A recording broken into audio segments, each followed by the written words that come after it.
Hello, everyone. It's great to see you again in today's podcast episode. Today, I want to tell you a story, not about distant things or high philosophies, but about something very close, present right in the kitchen of every family. That is the chicken egg. You know, eggs are a dish that almost everyone loves. They're easy to prepare, nutritious, and can be transformed into hundreds of different dishes. However, behind that smooth and familiar appearance sometimes lie dangers that we cannot see with the naked eye. Recently, there was an event that caused quite a stir in the community of those concerned about food safety, and I think sharing this story is extremely necessary so we can protect ourselves and our families. The story begins with medical reports that seemed unrelated. In some places, people started recording cases with similar symptoms, like severe abdominal pain, high fever, and diarrhea. At first, people might have just thought it was a common digestive disorder due to weather changes or eating something random.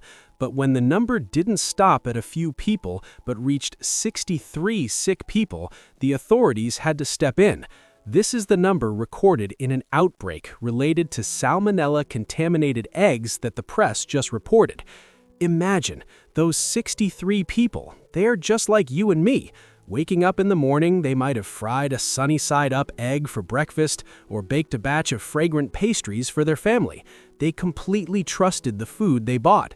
They didn't know that inside those seemingly very clean eggs, an invisible enemy was hiding.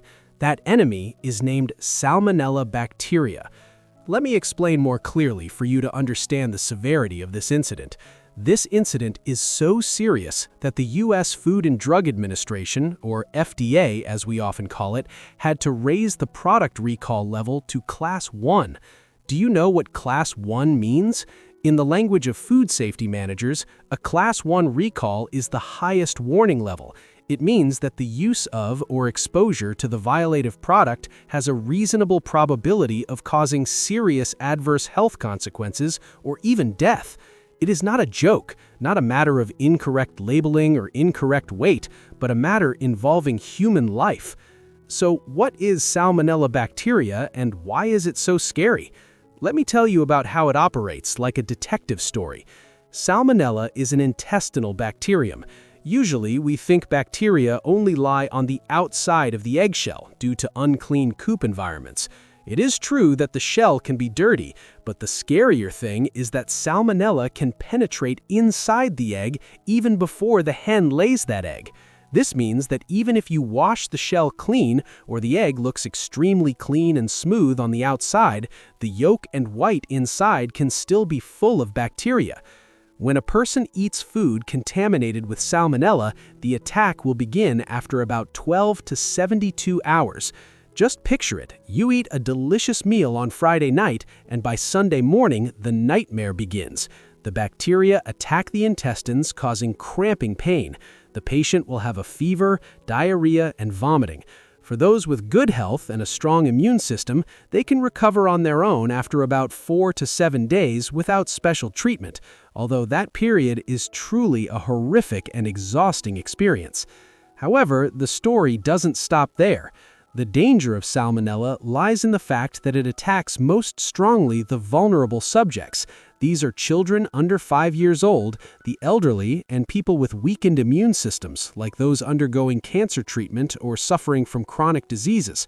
For these groups, the infection is not merely a stomachache for a few days. It can lead to severe dehydration and sepsis when bacteria invade from the gut into the bloodstream and spread throughout the body. At this point, if there is no timely medical intervention with antibiotics and rehydration, their lives could be threatened. Back to the case of the 63 people I mentioned at the beginning of the story. It is a strong wake-up call for our consumption habits. Many of us, including myself in the past, often have a preference for eating runny eggs, poached eggs, or making fresh mayonnaise at home using raw eggs. We love the creamy, melting taste of the egg yolk when it isn't fully cooked.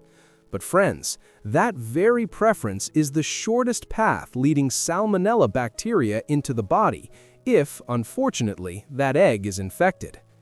I want to take a specific example so you can easily visualize how cross-contamination can happen in our kitchen, even when we think we are being very careful. Imagine one afternoon you decide to bake a sponge cake. You take the eggs out, crack the shells into a bowl. During the cracking process, a little egg white gets on your hand. You think simply wiping it with a paper towel is enough, or rinsing it cursorily under the tap without soap. After that, you continue to use those hands to pick up a piece of fruit to eat, or touch the refrigerator door handle, or stroke the cheek of your small child playing nearby. Unintentionally, you have become a transporter of bacteria all over the house. Or another example, you put the egg carton right next to the basket of raw vegetables in the fridge. Bacteria from the eggshells, though invisible to the naked eye, can fall onto the vegetables. That dinner, you cook the eggs very thoroughly, but you eat that basket of raw vegetables, and the result is you still get infected. That is the sophistication of the dangers in food. In this egg recall incident, the authorities have advised consumers to check the origin very carefully. But the bigger lesson I want to share with you is not just staying away from a specific brand for a short time, but changing our mindset about food safety. When reading the news about the FDA raising the warning level to Class 1, I shuddered thinking about the hurried meals where sometimes we shrug off thorough cooking. We often think that food bought at the supermarket, beautifully packaged, is absolutely safe, but reality proves that risks always exist, anywhere, from farming and transportation to preservation. The fact that 63 people fell ill is the clearest proof that a link in the process was faulty, and the person bearing the final consequence is the consumer. I want to talk a bit deeper about our psychology when facing news like this. Usually, we will have two extremes. One is being too panicked, scared to the point of completely boycotting that dish. Two is indifference, thinking that it happens somewhere far away, surely unrelated to us. But the most correct attitude I think we should have is caution and understanding. We don't need to remove eggs from the menu because they are still a wonderful source of nutrition. Instead, we need to learn how to master our kitchen, turning it into a truly safe fortress. I will share more about how the bacteria survive. Salmonella is very persistent, but it also has weaknesses. Its biggest weakness is temperature. This bacterium will be destroyed when cooked at the appropriate temperature. This is the key for us to protect ourselves. When you cook an egg, be a little more patient. Wait until both the white and the yolk are completely firm. I know, for the fans of runny eggs, this sounds less appealing, but in sensitive times like this, or when cooking for young children or the elderly, safety must be placed on top. A delicious meal is not just about flavor, but also about peace of mind after finishing eating. Moreover, the story of the 63 sick people also reminds us of community responsibility. When there is a recall information, if you discover you have that type of egg in your fridge, don't be cheap. Don't think that I've eaten a few and I'm fine. Surely the rest are okay. No, friends, bacteria are not distributed evenly. Maybe this one is fine, but the one lying right next to it contains a whole nest of bacteria.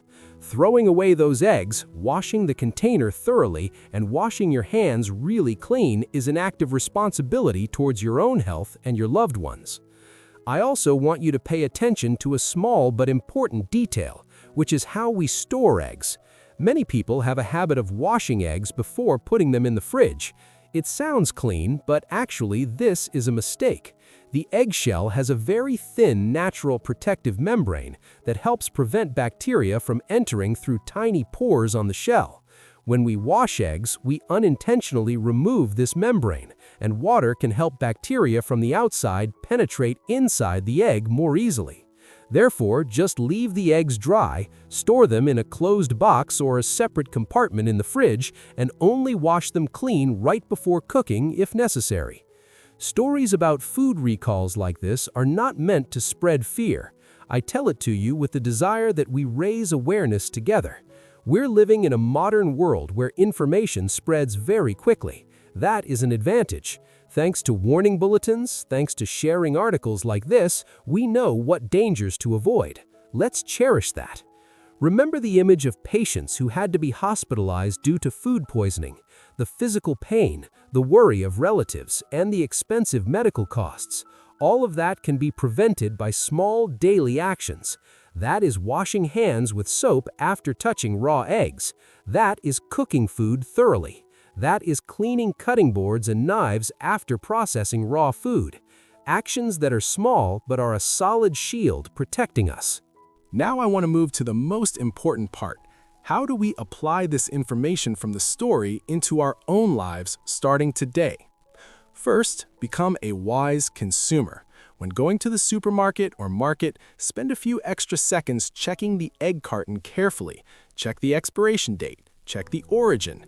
If you hear news about a recall, compare the product code on your egg carton with the information on the news. Don't be subjective. Second, change cooking habits. If you belong to the high-risk group or have elderly people, young children, or pregnant women in the house, say goodbye to runny eggs or raw eggs. Cook the eggs until the yolk and white are hard. The internal temperature of the dish must reach at least 160 degrees Fahrenheit, about 71 degrees Celsius. If you eat out, don't hesitate to ask the chef to cook your egg dish thoroughly. Health is yours, and you have the right to request that. Third, focus on personal hygiene and kitchen hygiene. This is something I always repeat. Wash hands, and wash hands, especially after cracking eggs. Don't wipe your hands on your clothes or a common kitchen towel. Wash immediately with soap and warm water. Clean the area where you just dropped raw egg immediately with disinfectant solution or hot water. Fourth, keep it cold properly. Eggs need to be stored at a cool temperature, preferably in the refrigerator at 4 degrees Celsius or 40 degrees Fahrenheit or lower. Don't leave eggs at room temperature for too long because bacteria will multiply very quickly in a warm environment. If you make a salad with eggs, keep it in the fridge until you eat it. Finally, listen to your body. If after eating eggs or poultry products you feel abdominal pain, fever, or have unusual digestive signs, go see a doctor immediately and remember to declare what you have eaten. Early detection will make the treatment process much easier. Today's story about the 63 sick people and the large-scale egg recall is a vivid practical lesson. It reminds us that food safety is not just the business of managers, but lies right in the hands of the homemaker of each of us. I hope that through this story, you will have more useful knowledge to take better care of yourself and your family. Let's turn our kitchen into a place that not only creates delicious dishes, but is also the safest place, containing the deepest love and care. Thank you for listening to my sharing today. I hope this information will be useful to you. If you find this content valuable, don't hesitate to share it with your friends and relatives, because who knows, a share button from you might help someone avoid an unsafe meal. Let's spread good things and useful knowledge together so our community becomes healthier every day. Goodbye and see you again in the next stories. I wish you and your families always have delicious and safe meals.